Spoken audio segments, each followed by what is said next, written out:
दोस्तों, एक बच्चा जो एक गरीब या मिडिल क्लास फैमिली में पैदा होता है, जिसका एक सपना है फ्यूचर में एक मिलियनियर बनने का, अपना एक एम्पायर खड़ा करने का। क्या लगता है आपको, ऐसा हो पाएगा? यही सब सोच के वो एक स्कूल में एडमिशन ले लेता है, जहाँ वो एक अच्छा स्टूडेंट बनकर पढ़ाई करता है। हर एग्जाम्स और टेस्ट में वो टॉप करता है, उसके अच्छे मार्क्स आते हैं। स्कूल के टीचर्स और उसके फैमिली मेंबर्स उसकी काफी तारीफ करते हैं। उस बच्चे का मोटिवेशन लेवल इतना बढ़ जाता है कि अब वह दिन के 10 से 12 घंटे पढ़ाई करना स्टार्ट करता है, वही पढ़ाई जो उसे स्कूल में पढ़ाई जाती है। और इसी वजह से वो जेईई जैसे टफ एग्जाम को क्लियर करके IIT या NIT में एडमिशन ले लेता है। लेकिन उसका सफर अभी खत्म नहीं होता है। कॉलेज में भी वह उसी तरह से दिन और रात पढ़ाई करता है जो उसे कॉलेज में पढ़ाई जाती है, उसके सिवा और कुछ भी नहीं। और प्लेसमेंट सीजन में उसका एक डिसेंट सा जॉब लग जाता है और वो भी बन जाता है एक कॉर्पोरेट मजदूर। आपको क्या लगता है, क्या वो अपने सपने को साकार कर पाया जो उसने बचपन में देखा था? नहीं ना। लेकिन यहाँ पर गलती आखिर थी किसकी? वो बच्चा तो बहुत मेहनती था, उसको तो स्कूल और कॉलेज में जो भी टास्क दिया जाता था वो उसे पूरा करता था, लेकिन फिर भी वो एक कॉर्पोरेट एम्प्लॉय बनकर आखिर क्यों रह गया? दोस्तों, असल में उस बच्चे की तो कोई गलती ही नहीं थी। यह गलती है हमारे so called Indian education system की, हमारी इंडियन सोसाइटी की और एक मिडिल क्लास फैमिली के माइंडसेट की, जो सिर्फ एक बच्चे को एक एम्प्लॉय या एक जॉब सीकर बनाना चाहते हैं। आप ही बताओ कि आपको कभी स्कूल या कॉलेज में फाइनेंशियल एजुकेशन दी गई कि अपने पैसे को कहाँ सही से इन्वेस्ट करो, पैसे से पैसा आखिर कैसे बढ़ाया जाता है? स्कूल में अगर आप कंप्लीट होमवर्क करके लाए तो आप अपनी क्लास के स्टार बन जाते हो, टीचर आपकी तारीफ करते हैं। लेकिन अगर गलती से आपने स्कूल के कोर्स के अलावा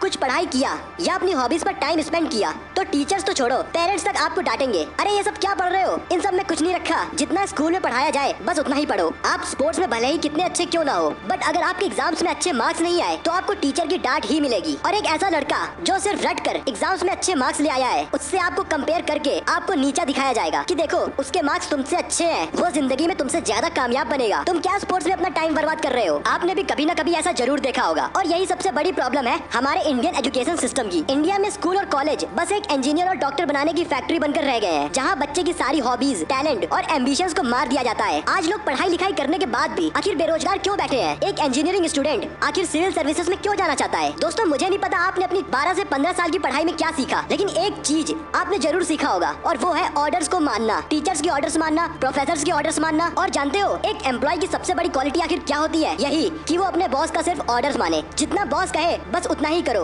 और अपनी सोच का इस्तेमाल बिल्कुल मत करो। आई थिंक अब आप समझ गए होंगे कि कैसे इंडियन एजुकेशन सिस्टम एम्प्लॉय बनाना चाहता है। दोस्तों, स्कूल और कॉलेज की पढ़ाई 97% लोगों की जिंदगी में कभी काम ही नहीं आती। यार, एजुकेशन सिस्टम को ऐसा होना चाहिए कि 97% चलो ना सही, कम से कम 50% लोगों की जिंदगी में तो वो काम आए। मुझे नहीं पता आखिर ये चीजें कब सही होंगी, लेकिन अगर आपको एक एम्प्लॉय से बढ़कर कुछ उखाड़ कर फेंकना है तो इस एजुकेशन सिस्टम के भरोसे रहने से कुछ नहीं होगा। सबसे पहले आप अपने माइंडसेट को चेंज करिए, ऐसी स्किल्स पर ज्यादा फोकस करिए जो आपकी लाइफ में कुछ वैल्यू ऐड कर सके, जैसे मनी मैनेजमेंट। इस दुनिया में पैसा तो बहुत लोग कमा लेते हैं, लेकिन पैसे को सही से इन्वेस्ट कैसे करें, पैसे से पैसा आखिर कैसे बनाए, अपनी इनकम के अकॉर्डिंग कौन सी चीजों पर पैसा लगाए जो आगे जाकर एक अच्छा रिटर्न दे सके। याद रखिए, एक्सपेंसेस और इन्वेस्टमेंट में जमीन आसमान का अंतर होता है। और सबसे बड़ी बात, एक लीडरशिप क्वालिटीज डेवलप करिए। दोस्तों, एक कंपनी के ओनर से ज्यादा काबिल और होनहार उस कंपनी के एम्प्लॉयज होते हैं, लेकिन फिर भी वो अपने मालिक के अंडर काम करते हैं। यानी कि आपको लोगों से अपना काम निकलवाना आना चाहिए, अपने लाइफ के इंपॉर्टेंट डिसीजंस लेना आना चाहिए और सबसे बड़ी बात, रिस्क लेना आना चाहिए। अपने दिमाग का इस्तेमाल करके रिस्क लेने की एबिलिटीज आपके अंदर जरूर होनी चाहिए। दुनिया के हर सक्सेसफुल इंसान ने एक ना एक बार अपनी लाइफ में रिस्क लिया था। और एक चीज हमेशा याद रखना, सारा गेम आपके माइंडसेट का ही है। आपका जैसा माइंडसेट होगा वैसी सक्सेस आपको मिलेगी। और हाँ, अमीर बनने के लिए किसी बेटिंग एप्लीकेशन पर मत चले जाना। दोस्तों, अगर आप मेरी बात से सहमत हो तो इस वीडियो को लाइक जरूर करना और ऐसे इंफॉर्मेटिव वीडियोस के लिए चैनल को सब्सक्राइब कर देना।